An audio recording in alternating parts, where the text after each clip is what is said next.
This road holds our memory, the stories of travelers in between their dreams and their doubts. We head west along this fateful path to start again, hoping that what we're searching for is just over the horizon. She laughs because she knows we will not find on the other side.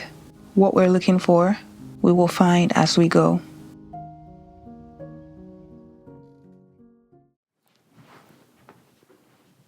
Hello, welcome back to my channel and welcome back to the last vlog of the year, the last video of the year 2024. Today's video is going to be a little different. First, I am recording on New Year's Eve's. I'm recording on the 30th because I want to focus on spending the rest of the week with my friends and my family as much as possible, but I wanted to get this video out. So as I've been reflecting on the year, I've been doing a little recap for me of all the things that I made this year and all the things that happened this year. And it's made me so happy to see all the progress that I've made, seen and unseen progress, because there are a lot of ways that we can grow that is very difficult to see unless you're taking the time to mark them. And I said 2 videos ago that when you're a self-aware person, you have to take extra care to make sure that you are counting the ways in which you show up, because most of us who consider ourselves to be self-aware people are usually more aware of the negatives than the positives. So when you're counting your blessings and all the things you accomplished this year, I hope you are counting the things that you can put a price tag on, the things that you can quantify in world numbers, like money, follower count, and the things that the world considers to be the most important things. Those things are important and they are nice, but they are not the only things that count.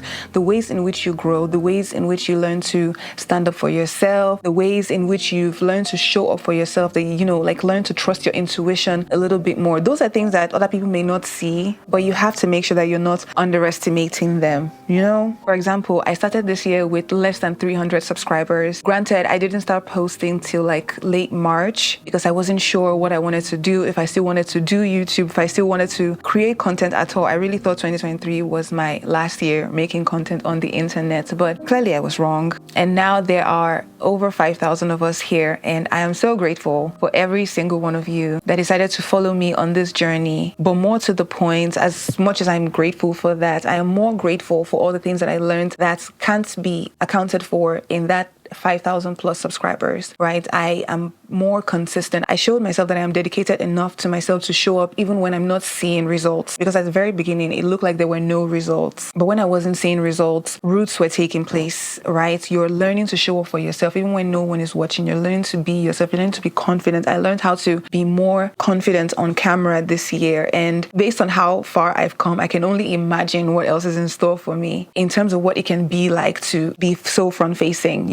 And that is just one example of how important it is to measure your growth in things that can't be quantified. So in this year overall, there's a lot to be grateful for. Like I said, I'm very, very grateful for each and every one of you. I'm glad you found this channel, and I'm glad that you decided to stay for the journey. So in this video, I want to share some of what I've learned, I'm still learning, that I think might be helpful to you too. I'm also going to share some of my overarching goals for 2025 and show you how I plan for the year and for the months within the year. So without further ado, let's get into it. When it comes to setting your goals, I've learned how important it is to make sure that the goals that you're setting, the things you're putting on your vision board, on your goal setting, whatever thing you use, make sure that they are for you, that they are aligned to you. Take a step back and make sure that what you're going to be working towards is not just something that looks good, but it's something that actually is good for you and fits into the picture of the life that you want to live, not what you think someone's life looks like. It is perfectly fine to take inspiration, and I always encourage, if you don't know what you want to do, it is not bad at all. I actually recommend finding someone that maybe is doing what you want to do and seeing what path they took to take them there. Sometimes that's the way to find your own path, is by first taking a step out and seeing what is working for other people and then refining as you go. So there's value in that. I just don't want you to take whatever it is that you think looks good to the world and keep throwing it at the wall, hoping to see what sticks. That is, you're going to burn yourself out. You're going to tire yourself out. I think a lot of us, especially in today's world, avoid doing any form of introspection because it does take time and it can be painful facing yourself because,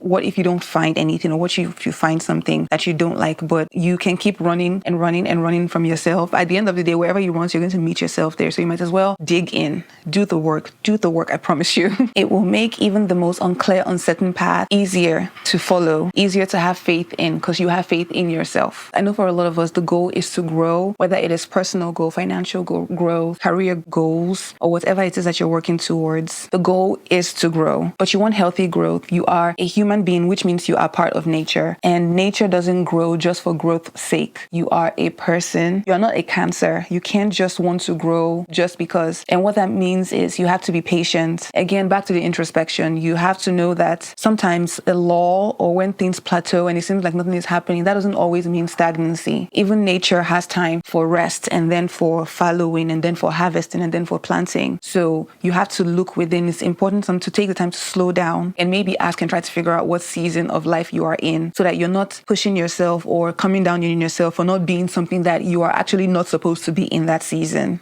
For everything there is a time, and for every time there is a season. In the same way that we need the rain and we need the sun, those two things are good, but you don't want them all the time. Too much rain is harmful. Too much of the sun is harmful. You need both of them for healthy growth, and a consistent outpouring of either one of them will actually cause harm. So as someone who's still figuring it out, one of my favorite things to tell someone who is younger or older than me in age, but wherever you are on your journey, is that the best thing you can do is acknowledge that things take time. Things are going to take time, and sometimes letting yourself show up and do what you're going to do, regardless of how much time it takes, is easier said than done. I know. It's still one of the best gifts that you can give to yourself, and to make sure that you're not worried that you're not seeing growth because you're concerned that other people aren't seeing growth. And at least in my experience, as I've gotten older, the image of myself is coming more into focus, is being less blurry than it was before. And when that happens, you find yourself being more trusting of yourself and being less worried that someone else's actions or someone else's words will destroy you or set you back. So yes, it seems simplistic to say your life is yours and you should treat it as such, but yes, your life is yours and you should treat it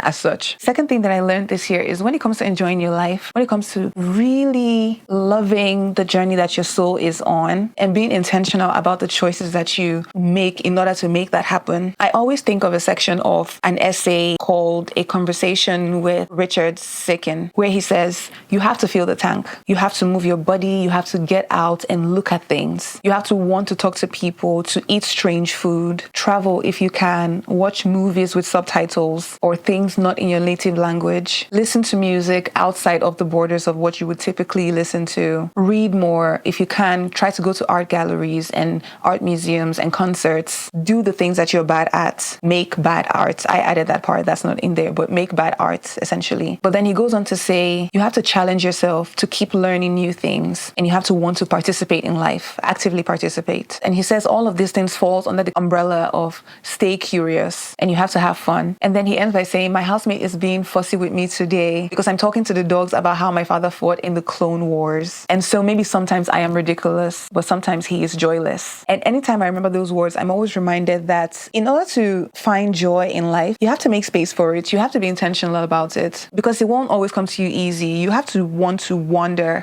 with an A, wander with an A, and want to go outside and look at the basic, simple, everyday things of the world with a sense of wonder. You have to be deliberate about it. At least twice this year, I've had to have two separate conversations with friends and letting them know that I don't want most of our time that we spend together to be about ruminating and lamenting about how terrible their relationships are, their romantic relationships are. And it was because it was becoming a recurring theme. And a discussion here and there is okay. It's nice to have conflict in relationships and in life, but continuously discussing the same thing and talking about how terrible it is when you're not doing anything to change it is not something that I have wanted to do for a very long time. It took me a long time to unlearn that type of behavior, and it is not something that I want to be dragged into anymore. And you learn very quickly that it is incredibly isolating when you live in a world where most of the cultures or societies that we find ourselves in thrive under, or at least it's harder to fit in most circles because the basis of the community sometimes is misery. So watch out for that, because the hard things are hard. There are going to be hard things in life already, but you don't have to make everything a hard hard thing, or at least everything isn't always the hard thing that we are taught that it is. And you inadvertently become what you focus on, and you get better at what you practice. So if you practice complaining and you practice worrying about something that you're not actively trying to change, you're going to get better at it.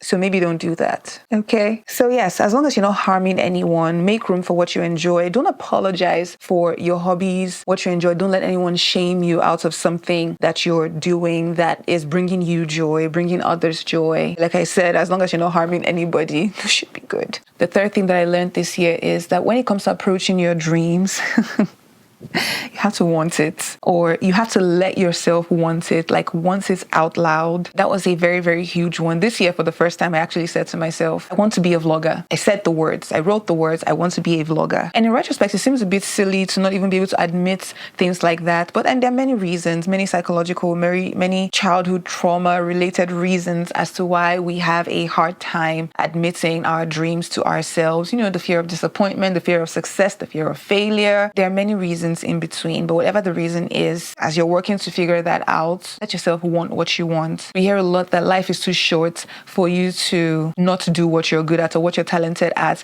I like to say life is too short and your presence is too valuable for you to not try to learn to be who you want to be. Because if you hear the phrase life is too short for you to not share your talent or whatever, it is very possible that what you want to do is something that you're not very skilled at the moment when you're thinking about doing it. But if you want it, I invite you to want it enough, to want to learn, to grow and be better at it. Honestly, you will find more joy that way, because as someone who has been gifted at certain things that I didn't necessarily have to put in enough energy to learning to grow from one level to the other when you're learning how to do something that you didn't know how to do, that doesn't come instinctively to you, can be very rewarding. The process itself can be very rewarding, can be very frustrating, but it can also be very, very rewarding. And that is what the whole process of content creation has become for me. I knew nothing about it at the very beginning, whether it was blogging, podcasting, making videos, none of these things. These are all skills that I've had to grow at. If you go back into my catalog long enough in my old YouTube channel, you will see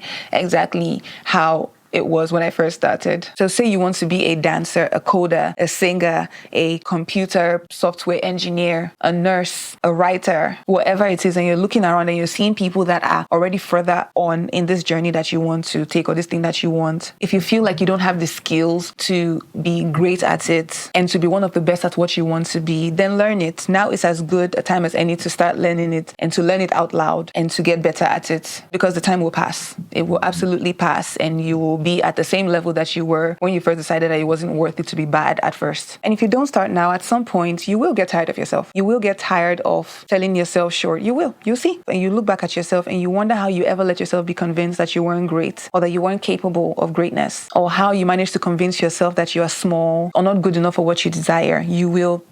You see. So let's just, decide that now is the time that you're going to start if you haven't started already, or now is the time that you're going to keep at it and stick with it, even when it looks like nothing is happening. So in 2025, you'll be proud of your desires. Be proud of the things that you want. You won't be scared to say you want love and you want peace and you want material success, and that you want to be seen and acknowledged, and you don't want to live the rest of your life, or like the yearbook of life, being that random person that nobody remembers for anything. In 2025, you find yourself shrinking less and less as the days go by. In 2025, you'll be kind to yourself as well as to others, and you'll be extra considerate of yourself so that you can in turn be considerate with others. And in 2025, you start showing up for yourself. You show up for yourself. And I don't care if that looks like showing up twice a month.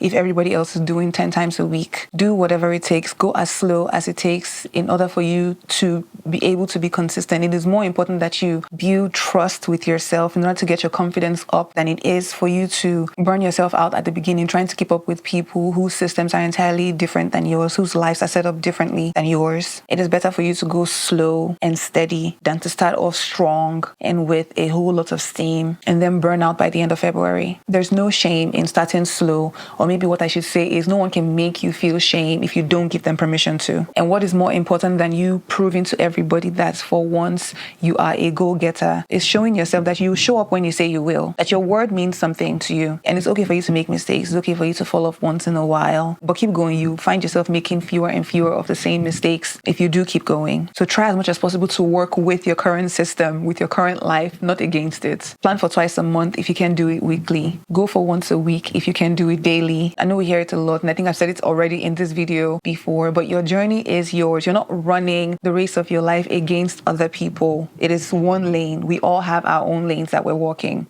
Okay? And the last thing that I learned this year is that when it comes to your creativity, this might be a very specific message, but it'll be for who it's for. When it comes to your creativity or goals surrounding your creativity, I want you to remember that your life force is where your creativity comes from, and it is inexhaustible. It really is. There is always more where it came from. So don't go into your creative journey or live your creative journey like you're scared that one day you're going to run out of steam, or you run out of ideas, or that you will not be able to pivot into something else. You will have whatever it is that is in you that you need if the time comes for you to make a change, or if you need to find something else to do. Do not underestimate your life force. We live in a capitalist system that tries to convince us that resources and our energy is a depletable resource. And the reason why they sell us that is because they are trying to deplete our resource. They're trying to deplete our energy resources by keeping us busy doing work that doesn't actually feed our lives. And I say that to say, if 2023 was not the year that you thought it was going to be, if you didn't do all the things that you decided you were going to do in 2024,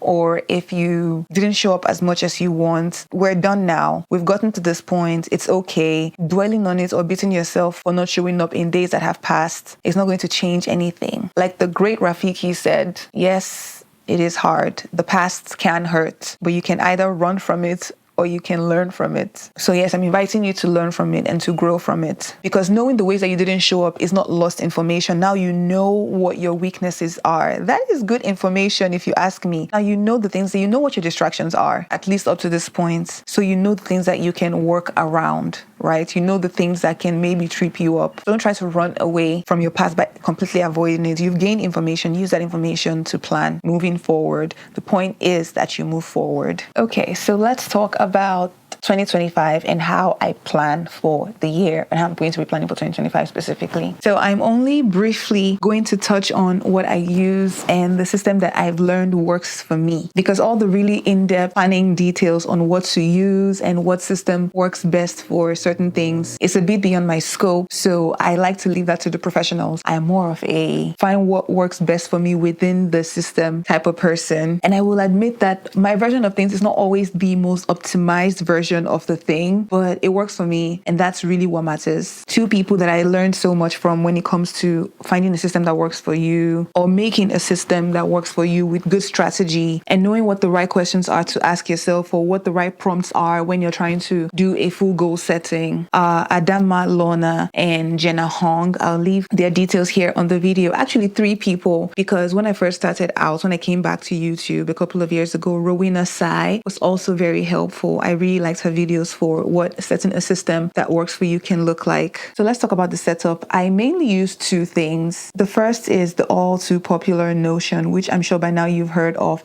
I use Notion for my long-term planning and like yearly overview. And within Notion, I also do my monthly planning. But when it comes to breaking things down on the monthly level, I do it quarterly. So for every quarter, I go in and I do my monthly planning for 3 months at a time. And in a year, that means I have to do that 4 times. But when it comes to my weekly and daily planning, I use a book journal for that. And for the past 18 months, this is one I've used. And it is a quarterly goal planner. So I really stick to the quarterly planning, even when it comes to breaking things down on a weekly and a daily basis. And it has been very helpful in helping me not get too overwhelmed as the year goes by, because at every quarter, I can reassess and get the jump on things that I may be slacking on before it's too late and I'm further into the year. But I need a physical planner for my daily and weekly things because it helps me with my day-to-day. I can be more frenetic on paper because I can just write. It doesn't have to look neat. It doesn't have to look cute. But I find that when I'm actually writing something down, I can be more expressive, because writing is physically more expressive and energetic. Same thing with keeping a journal, honestly. And I guess technically I use a third thing because I also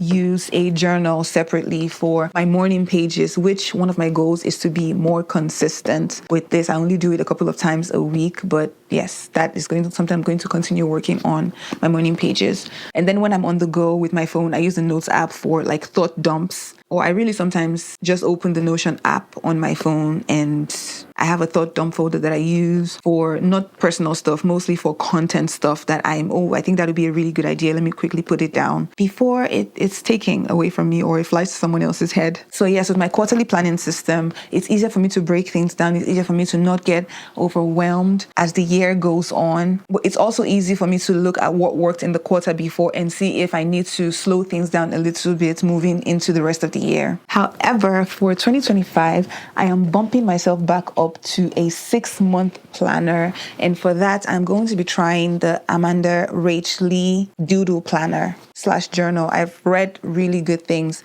about it, and I figure using 2 planners in a year has to be better than having to buy 4, which is what I've been doing for the past year and a half, and it's worked. But I feel like I can trust myself more now to go into a 6-month planner. So that's what I'm doing. And I did get the unmarked planner because I don't mind filling in the date by myself and filling the weeks by myself. I actually prefer planners that don't come like pre-done if I can get them. It's a little hard because they're kind of expensive. So recap, weekly, daily planning goes into the books, and yearly overarching plan goes into Notion. Notion is also where I have all my travel plans. Whenever I want to like save up for something big, I do those things in Notion. My content calendar for both my blog, YouTube, and the podcast, which I will be picking back up in 2025, those also happen in Notion. It's very helpful. I feel like I've been using the system for almost like 4.5 years now, and I've really gotten the hang of it. But I also never do anything complicated in Notion. I feel like the way it looks lends itself to either being something that you can make as complicated as you want if you can follow it, or you can break it down and make it as simple as possible. I like to work somewhere closer to the simple side. My reading tracker is also on Notion. So is my movie and watch list tracker, actually. But yes, I will be sharing my reading tracker just in case you guys are curious and want to see what books I'm picking to read in 2025. When it comes to personal goals, one of my goals is to read at least 60 books in the year. This year, 2024, I read 73 books. When I did the final count at the end of last week, I was actually shocked that I was able to, for the past couple of years, I haven't done more than 50 books. My goal is always to read 50 books. I don't increase the number. This is my first time going up to 60, and that's because I want to read 10 non-fiction books in 2025. I want to try to do that. In 2024, I read 5 or I think 6. The 6th one was a poetry book. I don't know if those like fully count because you keep going back to them because it's poetry, but I usually set my goal to read like 60 books. I have a higher number of books on my list. I always do, because if I go above, that would be great. If I don't go above and I find myself below the number of books, like that doesn't bother me anyway. And when it comes to reading, the reason why I never really set like high goals, even though I usually have a bunch of books that I maybe want to read, is because I try to keep it attainable. Setting like an attainable reading goal. Reading is very important to me. It's one of my favorite hobbies. It's one of my favorite things to do. So I never want to get to the point where I turn it into a sport or it becomes something that I'm just doing just to do it. Like I really like to enjoy the time while I'm reading a book. Like reading the book is more important than getting to the end of finishing the book, if that makes sense. Because sometimes getting to the end of a book can feel a little bittersweet, because I'm like, oh, especially when it's a good book, I'm like, now this book has ended. Now I have to hope that the other one, and I have to like get myself back into another book. It's a lot. But that's by the way. Yes, set attainable goals for things that you want to enjoy so that it doesn't turn into a sport or something that you're doing just to do it. Other goals that I have are getting a tattoo. I want to get a small tattoo this year. I've never gotten a tattoo before, and I've been saying for the past like 2 years, I want one, but I've never actually worked towards it. I've never actually, given it full thought. But 2025 is the year that we are doing it. I want to cook more than I did in 2024, in 2025, and I'm already working towards that. But more than I want to cook more, I want to order in less or eat less personally made meals. I want to get back into cooking for myself for fun, because it was something that I had to do out of necessity for my family, or because of the roles that I've played historically in my family. So I kind of taught myself to hate cooking. And now I want to get that back. I want to reclaim it. I'm reclaiming my time. And cooking is one of the things that I'm reclaiming. And I want to sow more. I only made one thing. I only sowed one thing in the year 2024, but that's because I was so busy doing other things, exploring other interests. So it's not a sad thing that I didn't sew as much in 2024. I didn't buy fabrics. Like my sewing machine has not been used since March. I probably have to oil it and bring it out and, get things moving again, check it and make sure it's still working fully. But yes, I want to sew more in 2025. And 2025 will be my last year in this apartment. I'm going to be moving out towards the end of 2025. So that's something that I'm planning towards as well. A huge thing that is on my personal goal list is also to answer my texts more swiftly, answer them closer to when they come instead of waiting for days. I now have a reputation, and it's not a reputation that I love, but it is one that I've had to garner for my own survival. A couple of years back, I thrived on being on call for everyone, being available for anyone who needed me. But sometime in 2021, 2022, when I started being more intentional of my time, my space,